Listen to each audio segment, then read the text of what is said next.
International women's day पर महिला शक्ति को सलाम करते हुए आज एक ऐसे शख्स को द्रौपदी मुर्मू की तरफ से नॉमिनेट किया गया जिनके बारे में आपने कई बार सुना होगा। जी हाँ, महिला शक्ति को प्रणाम करते हुए सुधा मूर्ति को, जो एक लेखिका हैं, शिक्षिका हैं, उन्हें राज्यसभा के लिए बाकायदा नॉमिनेट किया गया है। प्रधानमंत्री नरेंद्र मोदी ने भी एक्स के जरिए इस बात को साझा किया कि उनकी मौजूदगी राज्यसभा में और ज़्यादा नारी शक्ति को सशक्त करेगी। सुधा मूर्ति के बारे में आपने अक्सर सुना होगा कि वो ऋषि सुनक की सासू माँ हैं, नारायण मूर्ति की वो धर्मपत्नी हैं, एक समृद्ध परिवार से वो आती हैं। लेकिन अपने आप में कितनी सशक्त हैं सुधा मूर्ति, ये भी मैं आपको बताती हूँ। वो एक लेखिका हैं, शिक्षिका हैं। उनके पिताजी सर्जन थे, उनकी माताजी भी शिक्षिका ही थी। और कई किस्से कहानियाँ आपने उनके बारे में सोशल मीडिया के ज़रिए भी सुनी होंगी।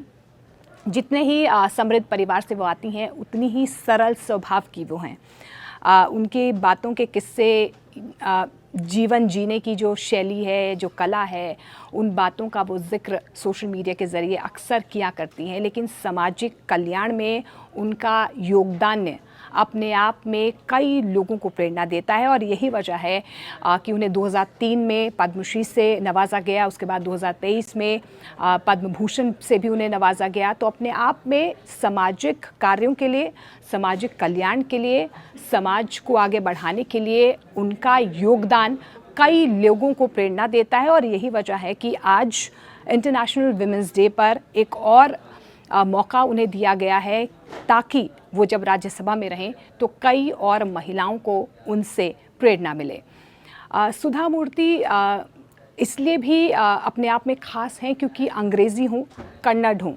अंग्रेज़ी कन्नड़ भाषा में कई साहित्यों पर उन्होंने काम किया है। 8 ऐसे उपन्यास हैं जो उन्होंने खुद लिखे हैं। और अपने विचारों से वो वैसे ही लोगों को मोहित इस प्रकार से करती हैं कि जीवन में आप भले ही जितने भी बड़े हो जाएं, लेकिन आपकी ज़िंदगी में सादगी बेहद ज़रूरी है। और कई बार हमने उनसे सुना भी है, उन्हें देखा भी है, जब वो बातचीत भी करती हैं तो वही सरलता जो है उनके स्वभाव में आती है। और शायद उनका यही कारिज़मा जो है, उनकी पर्सनालिटी का कई लोगों को आकर्षित करता है।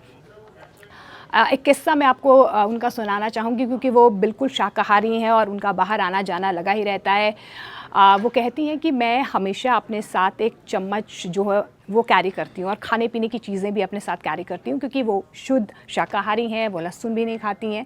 तो उनकी तरफ से ये साझा किया गया कि मैं एक चम्मच ज़रूर रखती हूँ क्योंकि मुझे हमेशा शक रहता है कि जब हम बाहर खाना खाते हैं, अब्रॉड में खाना खाते हैं, तो वो जो चम्मच वेजिटेरियंस के लिए यूज़ होता है, वही चम्मच नॉन वेजिटेरियंस के लिए भी यूज़ होता है। इसीलिए मैं इसी डर से जो है एक चम्मच, खाने पीने की जो चीज़ें हैं आम जो इजीली बन जाएं, अवेलेबल हो जाएं, उन चीज़ों को मैं कैरी करती हूँ। तो आप देखिए कि कितना उनकी ज़िंदगी में सरलता कितनी है, सादगी कितनी है। इतने समृद्ध परिवार से वो आती हैं, लेखिका हैं, शिक्षिका हैं। और इसके अलावा इन्फोसिस के को-फाउंडर की पत्नी, आपने कई बार उनके बारे में सुना भी इसी तरीके से होगा। लेकिन अपने आप में वो इसलिए भी बहुत बड़ी पर्सनैलिटी है क्योंकि सबसे बड़ी ऑटोमोबाइल कंपनी की सबसे पहली महिला इंजीनियर भी सुधा मूर्ति थी। और यही वजह है कि जो एक लंबी फहरिस्त है उनके अच्छे कामों की, और यही वजह है कि उनके योगदान के लिए आज उन्हें राज्यसभा के लिए नॉमिनेट किया गया।